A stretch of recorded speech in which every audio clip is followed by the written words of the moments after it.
George's County, and that's where there was some musical chairs, seemingly, on the county council, because 1 week after Prince George's at-large council member Calvin Hawkins stepped down from his council seat, the council turned to a familiar face to fill his seat, and they didn't have to look far because she is already on the council, and she's a friend here to Fox 5. We're talking about Wala Blegay, who currently serves as council member from the 6th District, but come 2026, she will serve as the at-large council member. Hawkins announced his resignation last week, and because he had less than a year left in his term, county law says the seat gets filled by a council vote instead of a special election. The new and current council member will likely be sworn into her new role next week, but the council is now looking for candidates in the 6th District to replace Wala Blegay. Resumes and letters of interest have to be submitted this Friday by 5 p.m. But for more on today's vote and what comes next, Councilmember Blegay joins us now live to talk all about it. Councilmember, thank you so much for joining us tonight on the Live Zone. All right, let me make sure we can hear you. Okay, there we go. All right, sorry. I got you now. That was on me. All right. All right, so first of all, why make this switch, and why was it so important to fill the seat so quickly?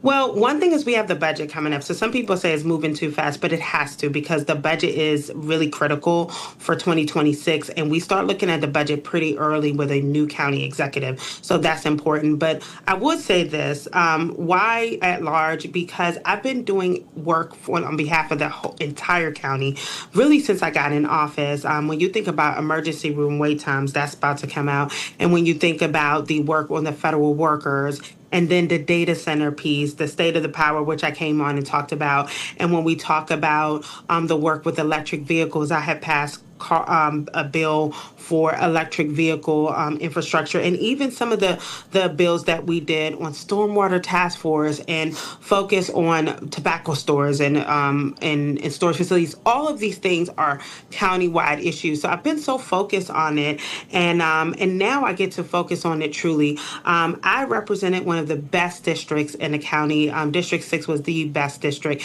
and I will miss representing it. But I recognize that I want to really focus on my countywide efforts and really expand on it. Our first meeting in January will be State of the Power, and we're going to do it in Brandywine. And what we're going to focus on there is making sure that we have people know what's going on with our power issue. And so I want to make sure that we get that. And I can do it as an at-large candidate. So that's one of the reasons why I decided. I even considered running at the special election before for the same position, but during that time. But I did not want the taxpayers to have to spend money on a special election for my seat, so I didn't do that. But now this is an opportunity, and I will make sure that people know that this was a worthy appointment. Councilmember, congratulations on your appointment, first of all. I just want to say that. Now, with everything coming up, and again, many folks may not know some of the intricacies of city government and how these positions work. Is there anything that changes in your role as an at-large member versus being for your district beyond just like the representation that it is? Is there certain on committees or different purviews that change, or does it kind of stay the same in terms of the workflow?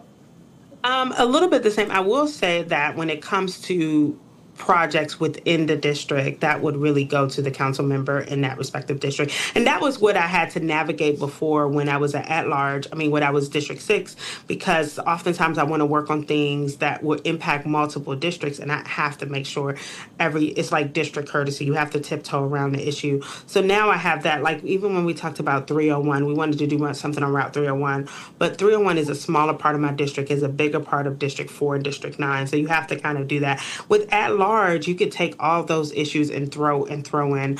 But I will say some of the constituent service issues, county by council by district, the council district representative takes lead, and definitely on some of the projects just within the district, it would be the district council. They do have it's not in the law per se, but it is the culture of the council that district council courtesy is given.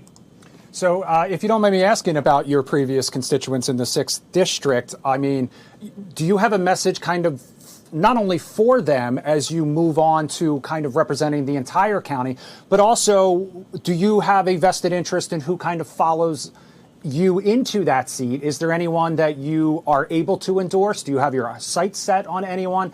And, what priorities do you hope that they kind of take up on behalf of the 6th District now that you kind of are shifting your focus to the county as a whole? Yeah, I just want to, first of all, thank District 6 for giving me the opportunity. It was a very competitive race to even get in that seat. And a lot of people, despite some, not being an establishment pick or all of that, went along with me. And I want to say thank you. I think I would say I hear from my district residents every day that I'm doing a good job representing them. So I feel that I've served the community well.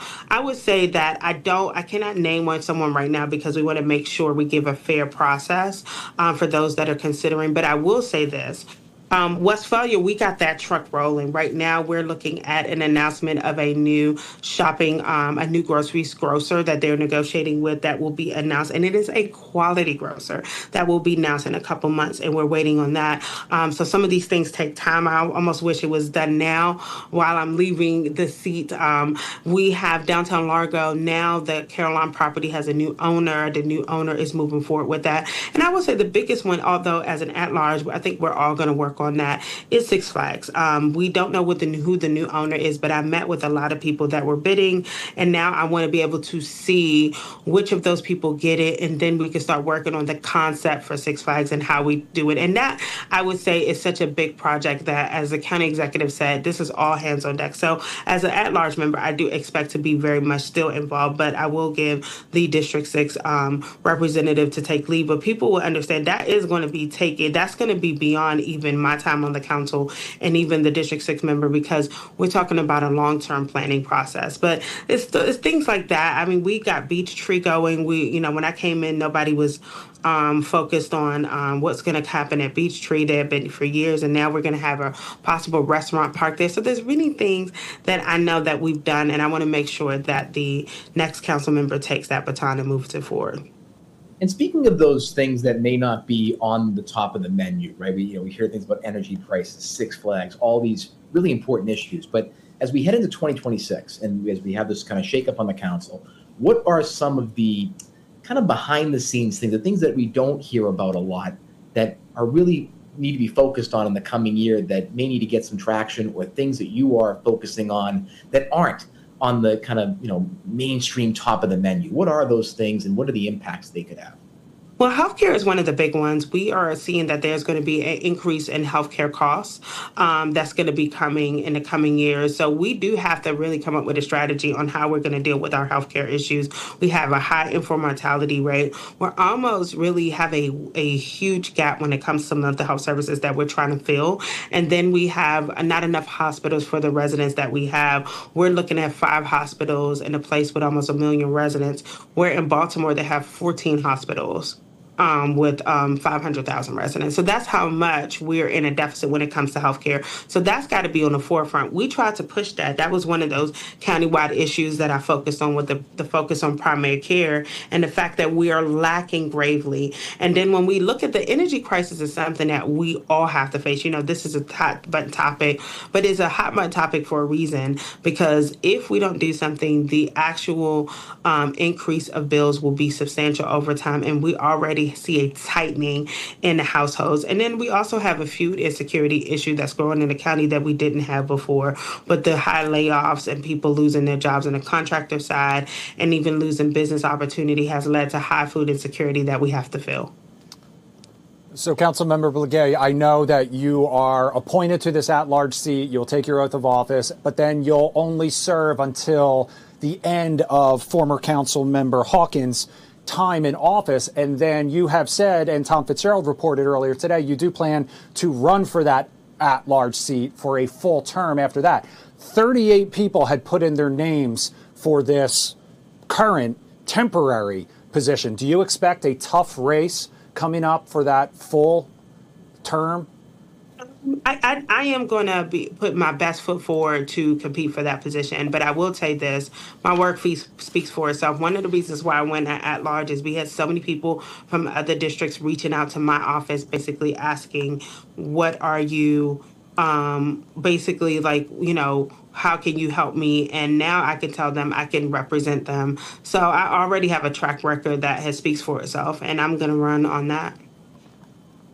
And when you think about, again, like the dynamics of a race like this next year, how are you preparing now in terms of getting things ready? Is it more constituent outreach? Is it doing fundraising operations, or mostly focusing on some of those policies that you want to nail down? It's policy focused. We're having meetings all of the time. And understand, I'm just serving the way that I've been serving my district for the last almost 4 years. So that is what I'm doing now. So if somebody says, "Oh, you're doing something to win an election," no, I've been doing this anyway. We're starting, like I said, in Brandywine in District 9, and we're gonna go backwards and go up to District 1. And we're going to be meeting with people across the county to basically hear their concerns and jump on other big topics that they think that should come to the forefront. I mean, I've represented a pretty big district, but sometimes what had the issues in District 6 might not be the issues in District 1 or District 2. We have a high immigrant population, also in District 6, but District 2, the Langley Park area, has been hit hard. So we want to talk about that there. So we are going up and down the districts to talk about these issues, and we'll make sure people understand that we are definitely working with them. Councilmember Blegay, I kind of have to ask, can we read the tea leaves a little bit? Any indication that maybe eventually you'd like to kind of run for any higher office, whether it's just here in Prince George's County or maybe even statewide? At this time, I'm focused on the position. I just got in this at-large position, and I got work to do. Okay. Well, Councilmember Blegay, thank you for spending some time with us here tonight on the Live Zone Primetime. If people want to follow along with your work, if they want to learn more about what you're doing, where can they go to do that? They can reach out. I mean, I would say we can't say Council District 6 anymore, but they can reach out to our office, Wala KB on Instagram, and Wala Blegay on Facebook, and then they could reach out to us at the council office now, and we will definitely reach out to them. They will be, they will let us know so that we could be able to be in touch with everyone. All right. Well, we look forward to speaking with you more about the issues facing Prince George's County in your new position come next week in 2026. Thank you. All right. We're going to